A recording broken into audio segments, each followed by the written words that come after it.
Hi, I'm Pastor Theron. Welcome to Church Where You Are and Story Sermons, relating life's experiences to the Bible. I'd like to tell you a story. But first, I'd like to say a special word of thanks and welcome to some very special people who have been watching and commenting on my videos, and I really appreciate that. Some friends and family here in Tennessee and down in Louisiana and really all over the country. More specifically, I'd like to say a special word of thanks to a few pastors that I've known through the years. First and foremost, some of my professors in seminary, Dr. Barlow, who isn't with us anymore. He's gone on to be with the Lord. Dr. Smith, who was a great source of inspiration for me and a great mentor for many years.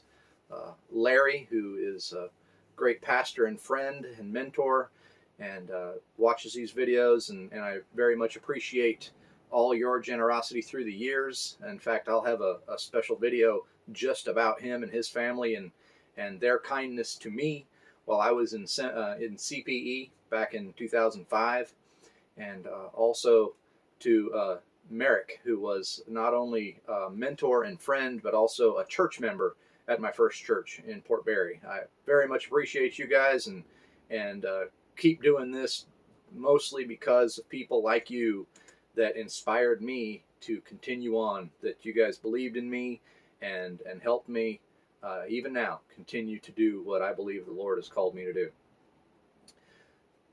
I attended seminary, I started in January of 2001 and graduated in December of 2003. I got a 90-hour master's course done in 3 years. It like to killed me. And there was some semesters where it was a real struggle to get through. I went to class, I did my studying, I was in the library a lot, I was trying to work, I was serving with the National Guard.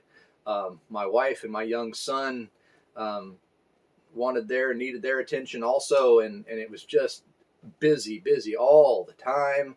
And then on top of that, I seemed to get called by churches a lot. I was told when I first got there that churches like to hire young preachers as a way of mentoring them, helping them, preparing them for the future. Some churches believe that their ministry is to prepare young preachers.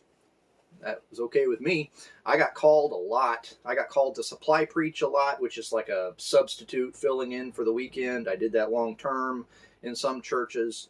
There were some churches that do what they call in view of a call. And what that means is they receive the resume and they want to talk to this preacher, and then the preacher will come out and meet the people, and they may have like a formal interview setting. They might not. Sometimes they just want to hear you speak, or you send a video. In those days we used to send cassette tapes.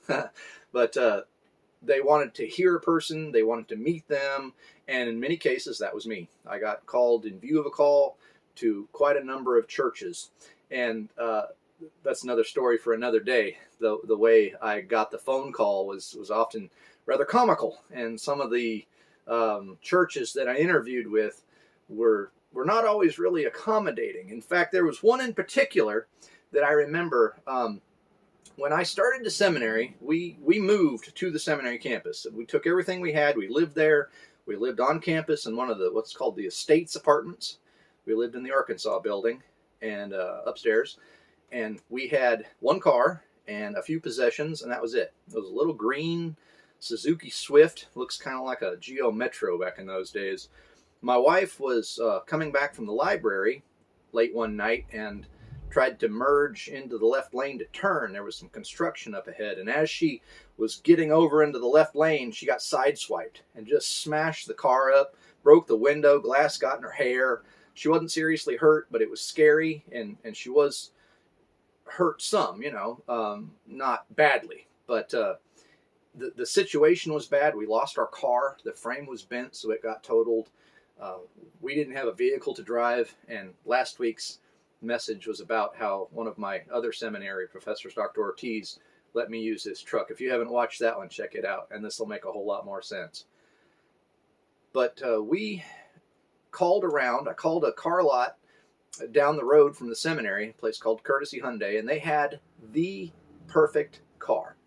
It was a 5-speed Hyundai Elantra, a 2001 model, and it was we're getting now to the end of 2001, the beginning of '02. So it was last year's model, had very few miles, still under warranty. The price had dropped considerably. It was a 5-speed, so not too many people were looking at it. I love driving a clutch myself, but many people don't.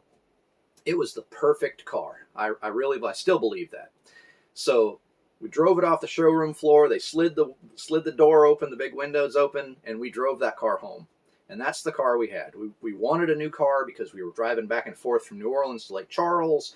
We were driving to these other places to come and preach. And we just wanted the reliability and the safety of a new car. Well, this church called me in view of a call. They were very excited to have this young preacher come and fill in and to meet me and to meet my family and all of this. And during the interview process, one of the deacons looked at me and he said, "Well, here's your car."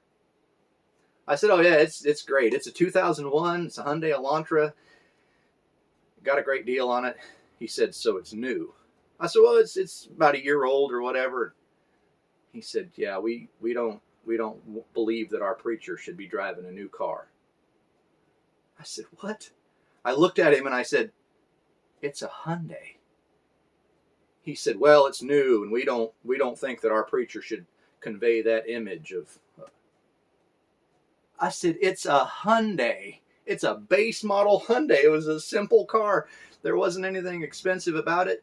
It wasn't flashy. It was just blue. It was a little light blue, like the color of my shirt. Light blue car. There was nothing about it." But see, here's the problem.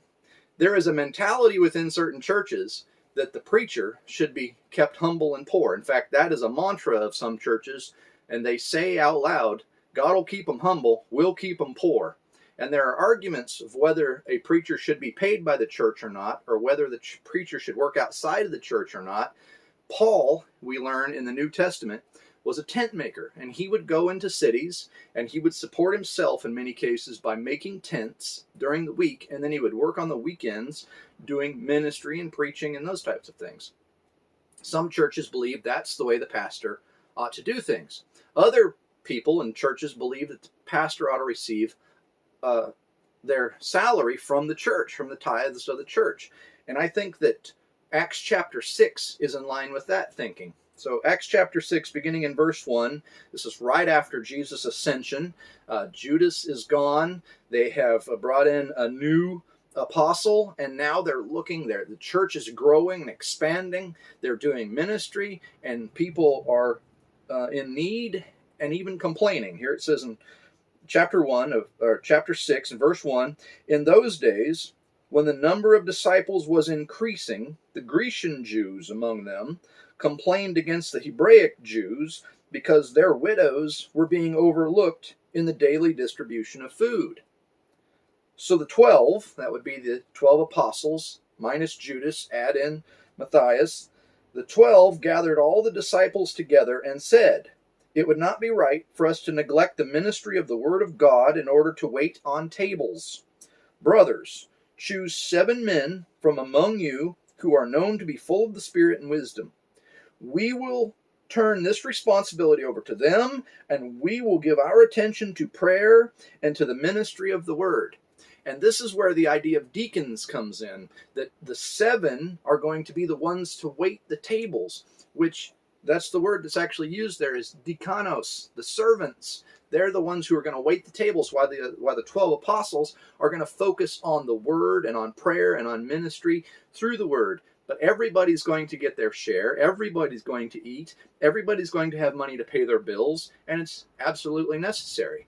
And in today's world, I don't think it's fair or even believable to think that a church should expect their preacher to work all week to make his living and then not receive some sort of compensation for the work that is done at the church or with the church or for the church or whatever. Churches very often have a very unrealistic expectation of their preacher. They want him to have 40 years experience but only be 50 years old. They want him to be full of wisdom and maturity, but young enough to be energetic enough to do all the things they expect him to do. They want him to be available 24 hours a day, but they want him to make sure he gets plenty of rest and sleep so that he can get out and do the work that he needs to do.